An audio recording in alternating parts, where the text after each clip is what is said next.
Hi everyone, welcome to Pro Tools Answers, where 3 Pro Tools experts demonstrate and elaborate on your Pro Tools questions put to the community in Avid's official Facebook support forum. Please welcome Anders Motz from Tonkraftwerk in Austria. Hello.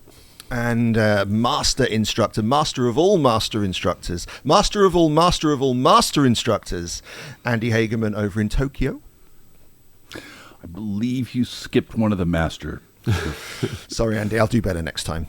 And myself, Dave, we take you into the workings of Pro Tools, an ethos to help the user community better understand the industry's favorite app. And it is the industry's favorite app. It is. In this week's episode, we're going to be looking at a question from Tyler. Now, this one's a really interesting one because it's all about bringing in other DAWs workflows into Pro Tools. Mm-hmm. Is there any hope for an Ableton-style drum rack feature within Pro Tools? I seem to have a much easier time putting together drums in Ableton than in Pro Tools, and I feel the drum rack feature would be a massive enhancement in Pro Tools. Now, do you guys know what the drum rack is? No idea. In Ableton? Nope. So I had a very brief look into this. Right, and it's actually very simple. And I tend to find this with a lot of people's feature requests from other DAWs, is that we can largely do a lot of this stuff in Pro Tools, just building it out of the features that we have available. And let me share my screen to you. So what seems to happen in Ableton, in Live, is that you have a drum computer like this. When you load up the drum rack, it gives you a pad-based drum computer that you can drag in your samples into, and every time we drag in a sample, this is what I see anyway, and so if people can correct me if they want. When you drag in a sample, it creates you an output channel and a strip to be able to control the levels and add stuff onto, inserts onto, and then you drag in your samples. You build up your sequence with a sequencer, or you can program it in with MIDI, I would imagine, and then it plays the drums out through the auxiliaries that are automatically created for you, which sounds quite nice. So I can kind of understand where Tyler's coming from. You know, maybe he's building it out of MIDI and he's just dropping in the samples into the pads, and then it automatically outputs to each of the individual tracks for easy mixing. Or he's building it with a sequencer, which is automatically sending it out to the individual auxiliaries for easy mixing, right? So this to me seems also just as easy to do in Pro Tools, because we have GrooveCell. And GrooveCell has our sequencer in here. We can do the similar thing with Boom, right, with the sequencer. Mm-hmm. Yeah, but much more in GrooveCell. Boom is very primitive compared to all the really, really cool stuff you can do in here. Yeah, exactly.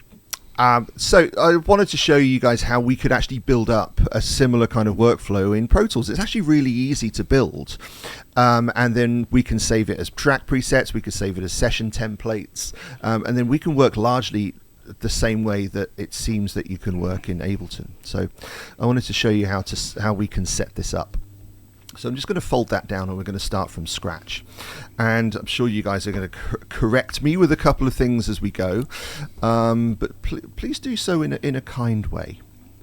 Dave, I think I got this. I mean, you're the master of these things here. So you're way too kind. God, you're buttering him up early, aren't you, Anders? Sorry for being a nice guy today.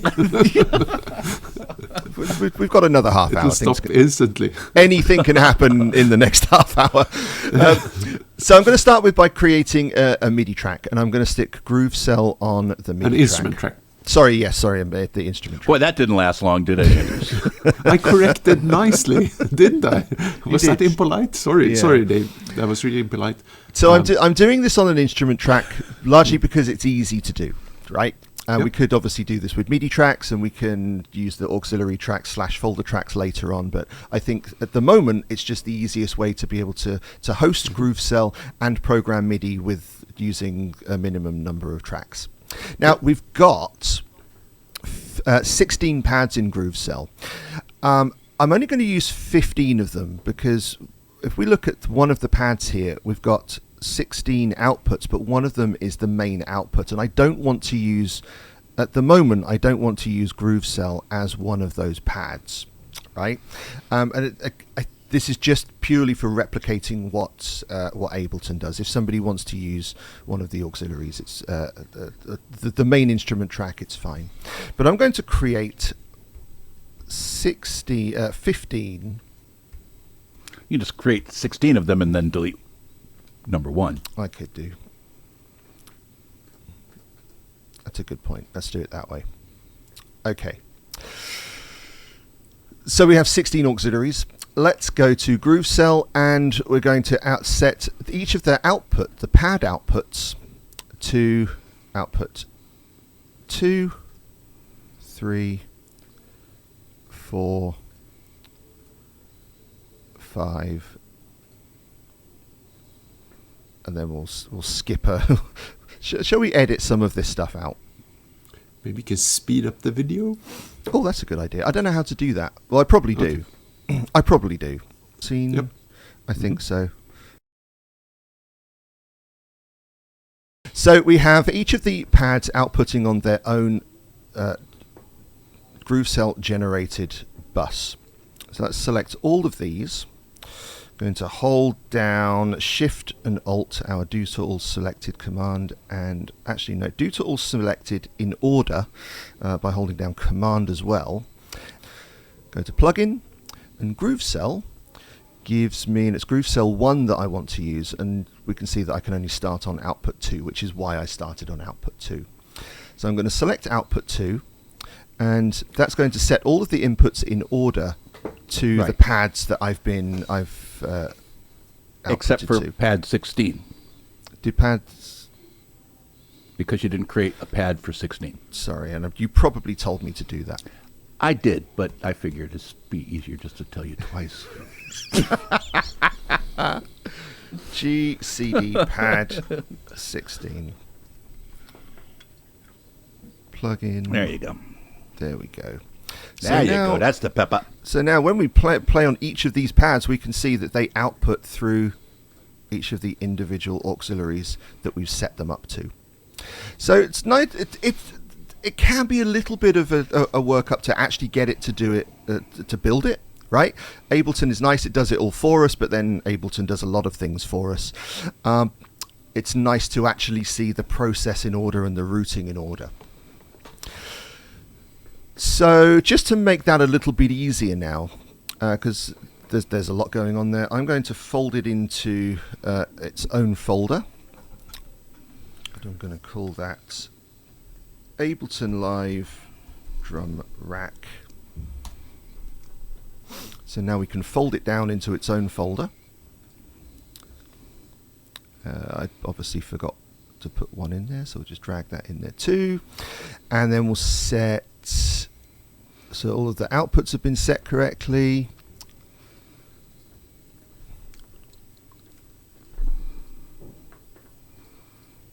Everything's working nicely. That's great. So that's nice and simple. I don't think I've missed anything. We obviously need to set the output to correct from our main routing folder, but it's largely there. The one thing that I think bears mentioning again is that when it comes to these outputs, and the formal name of them is AOS, Auxiliary Output Stems. So that's what's happening. Those stems are stereo. Mm-hmm. So he has 16 stereo paths, which is why Dave had to create, even though they're drums, and you would imagine that they'd be naturally mono, they're stereo just because that's the architecture of how AOS outputs work. Yeah, initially when I built this, I tried to do it with mono stems for exactly that reason, because I expect to do drums in mono. But it did give me the mono paths, but the outputs are all in stereo. And right, I'm going to assume at this point that the samples that people want to use are stereo. So it's probably just easier to do that. to do it in stereo. So one of the things, and let me throw something at you, and I haven't done this, but I think it's going to work. This makes the panning of those drums a little bit more complex than it needs to be. Mm-hmm. So let's try something, and if it doesn't work, we can cut it out. So go to select pads 3 through 16, if you would, please. The tracks. Okay, 3 through 16. Okay. right? And then holding Shift and Option on Insert J. Choose Down Mixer.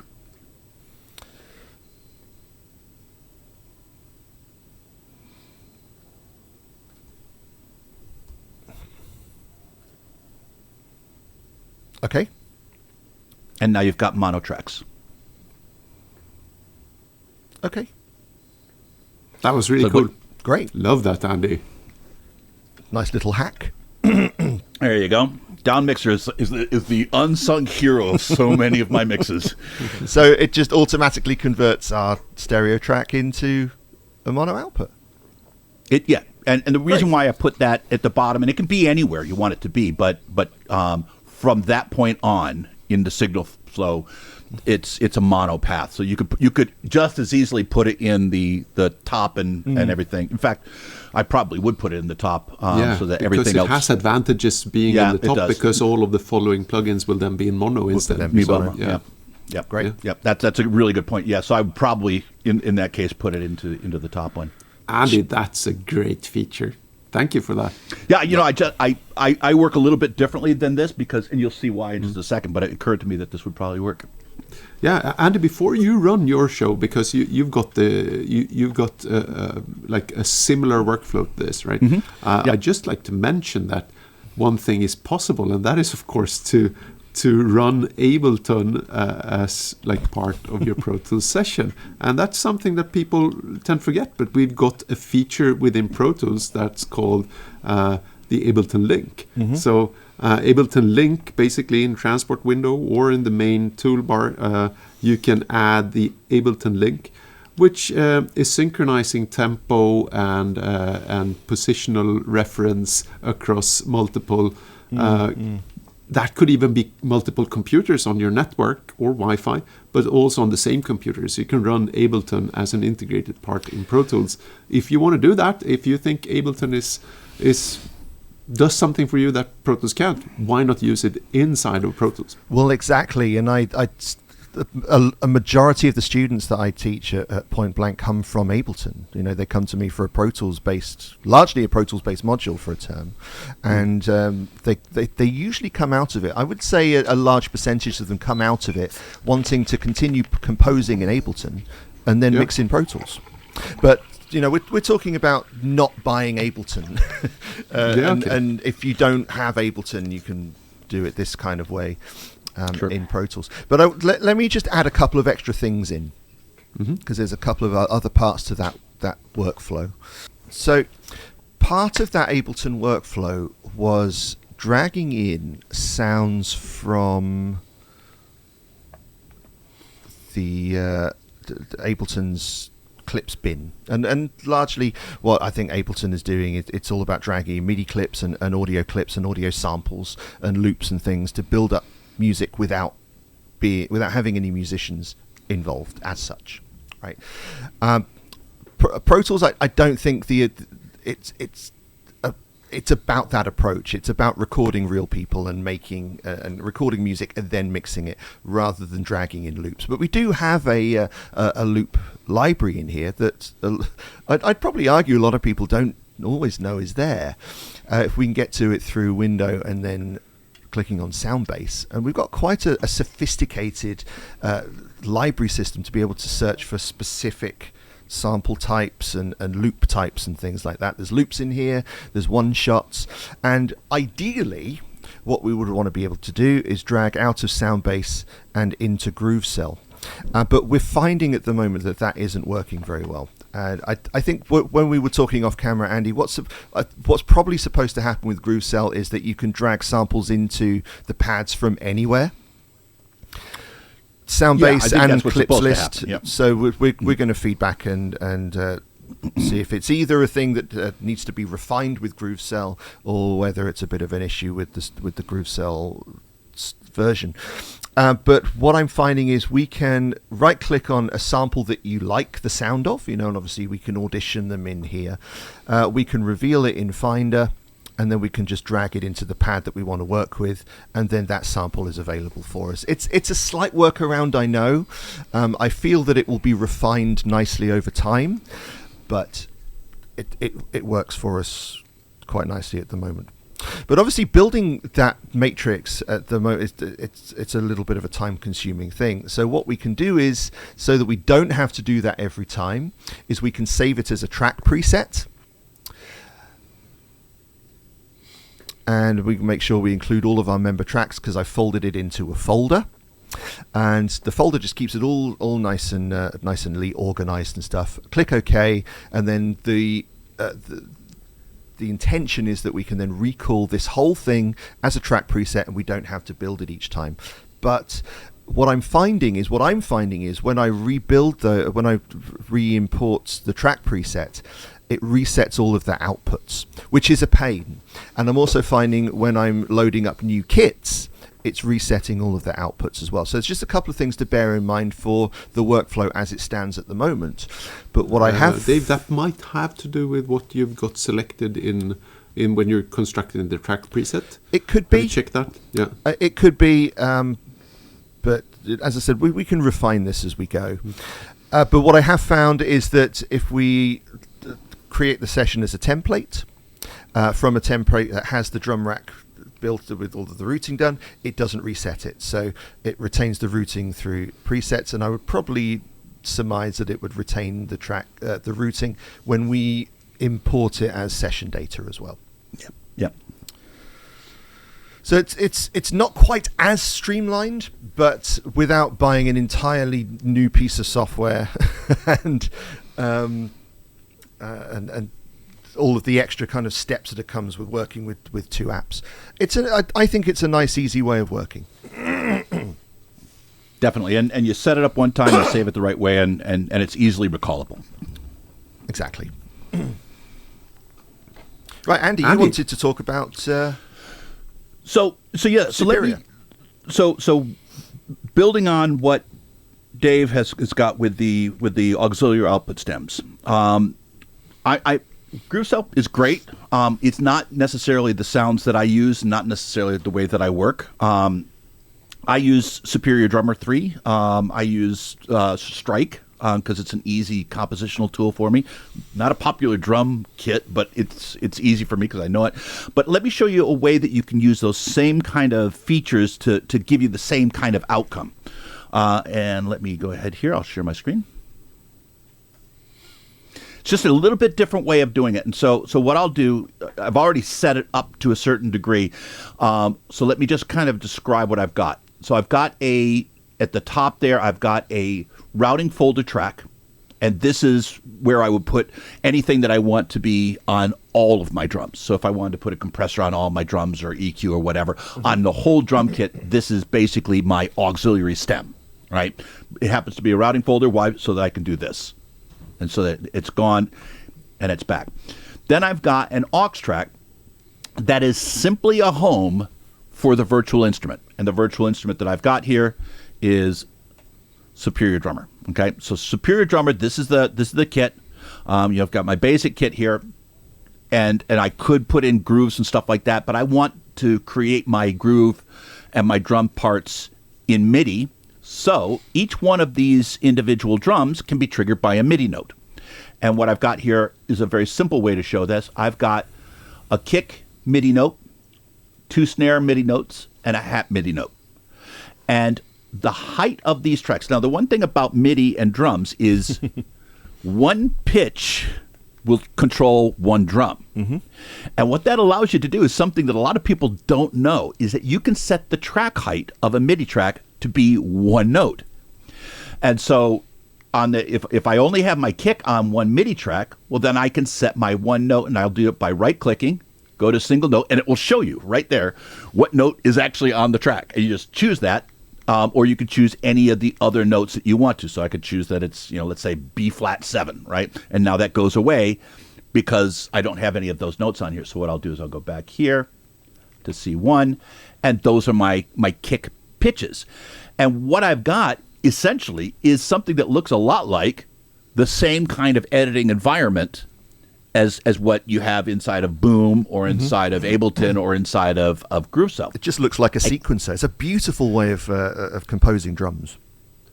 The second thing that I like about this is that you've got a feature called real-time MIDI properties. So I can apply MIDI edits onto individual drums. So if I wanted to, I could nudge the snares earlier and later without affecting anything else. Now, could I have all my drums on one clip? I sure could. But the fact that I have 4 different clips allows me to change things with individual drums without changing other drums. Yeah, so you could quantize just the snare or whatever. Yep, that's great. Yeah, absolutely. Now, the output of all of these are going to go to Superior Drummer Channel 1. So all of these are going to the same destination, but on different pitches. Make sense? Now, if I go in, so that's how the control gets to the instrument. Now, the instrument's going to respond by making sound. And what I want to do then is output each track into Pro Tools Mixer so that I can mix them individually and apply effects and do all the things that we normally do if we were working with a live drummer. And the first thing I'm going to do is I'm going to go to the mixer. Now, here's where there's an easy way to do this, and then there's an efficient way to do this. So output 1 and 2, just like what you saw in GrooveCell, is reserved for the output of the plugin itself. And I don't want to use that. The plugin's just going to sit there dumb. So I'm not going to use 1 and 2. For this workflow, I'll use 3, 4, 5, 6, 7, 8, 9, 10, all the way up to 31 and 32. And you're going to say, wait, hold on a second. GrooveCell only had 16. Here we've got 32. And here's an important difference, is that the 16 outputs of GrooveCell are stereo. So there's 32 channels of outputted sound. Here, the outputs are paired, 3, 4, 5, 6, 7, 8, 9, 10. But what I could do is I could share those. So right now, I've got output 3 or 4 on the kick in, output 3, 4 on the kick out, output 7 and 8 on the kick sub, output 9 and 10 on the kicks, on the snare top and all that. What I could do is I could go over here and I'll pan this guy to the right. So 3 and 4 on the left is going to be the kick in. 3, 4 on the right is going to be the kick out. They're sharing a stereo output. And so what I'll do here is, so this is kick in. Kick in is using 3, 4. I'll go to plugin. 3, 4 on the left. And kick out, I'm going to use 3, 4 on the right side. So kick in is essentially using bus 3. Kick out is using bus 4. That's right. Essentially. That's right. That's right. But that's that's the way it's actually organized in GrooveCell as well. You know, they're paired, but it's not quite as obvious. The only limitation with that is if you go into your mixer over here, that mixer like 3 and 4 here has a single fader, but I'm not going to use this mixer, so it's not really going to hit me hard. Now, so I've got all of those individual outputs going to these individual drums. Then the outputs of all of these drums, the analog outputs of all these drums, go to this routing folder track. So if you take a look here, I'll go ahead and play. You see no sound is coming out of the Superior Drummer itself. It's all going out of the auxiliary output stems into individual tracks, and those tracks go to the drum subfolder and or the drum routing folder, and I can, make it smaller by folding up that folder. So that's another way to get the same kind of job done with any drum or samplers or sequencers or anything that that support auxiliary output stems. That's really cool. And a lot of plugins do. Battery does it. You can output at each of the cells from battery. Native Instruments battery. I think Contact as well. Studio Drummer from Native Instruments.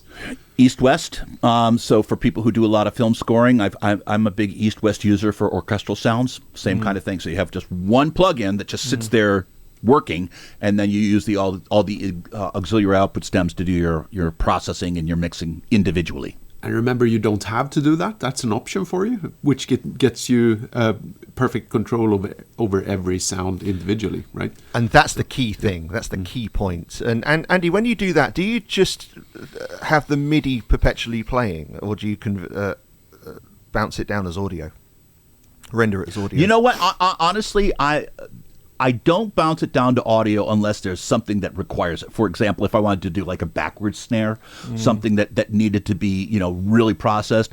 But there's no real advantage to converting it before. And there's to me as being a composer who makes a lot of mistakes. I appreciate the flexibility that MIDI gives me right up until the last minute. So because I work in a very similar way to that.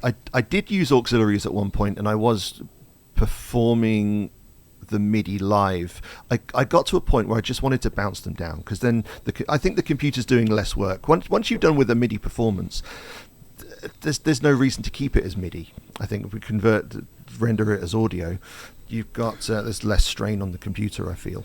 So I don't use auxiliaries anymore. I just tend to run them through live inputted audio tracks until and then I'm ready to commit, and I just bounce them down. So let me show you how you can do that. Real easy. I'll show my screen again. By the way, one thing I will do, so you're taking a look at my session again, I'll drag you guys up there. One thing that you might want to do when you archive, because you don't know if you're going to have Superior Drummer in 10 years, right? Yeah. So you don't want to lose your stuff. So when I archive, I will very often do this. It's the easiest thing in the world to do.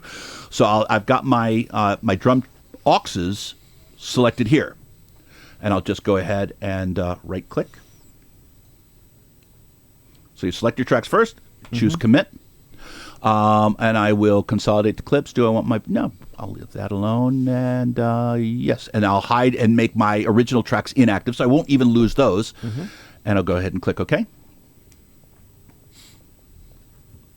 And boom. And you've got all the tracks. Just builds them all as audio tracks anyway. Just builds them. And by the way, now my nice. MIDI obviously won't do anything because it's basically been printed, but this is going to sound exactly the same. Very nice. Yeah. So there's, you have all the flexibility in the world to do, but there's no real, I don't feel like there's a real reason for me to have to commit my MIDI until I'm really ready to archive. Yeah. Great. I'm going to steal that. Thanks, Andy. Yeah. Do it. Okay. Hopefully you found that to be an interesting episode. So if you got a lot out of this, stick a thumbs up on our video. It really helps us and helps us to reach more Pro Tools users as well. If you fancy following us, you can subscribe to our YouTube channel too. Hit the bell icon so you get notified every time we release our latest videos. Head over to ProToolsAnswers.com. You can find out a little bit more about us over there. And if you fancy supporting the show, we are a community-funded show. You can join our inner circle, which gives you benefits such as access to our closed Discord community and monthly masterclasses with maybe 1, 2, or even 3 of us if you're incredibly lucky. And we appreciate our inner circle supporters immensely. We should. And I appreciate you guys too. Thank you very much, Anders.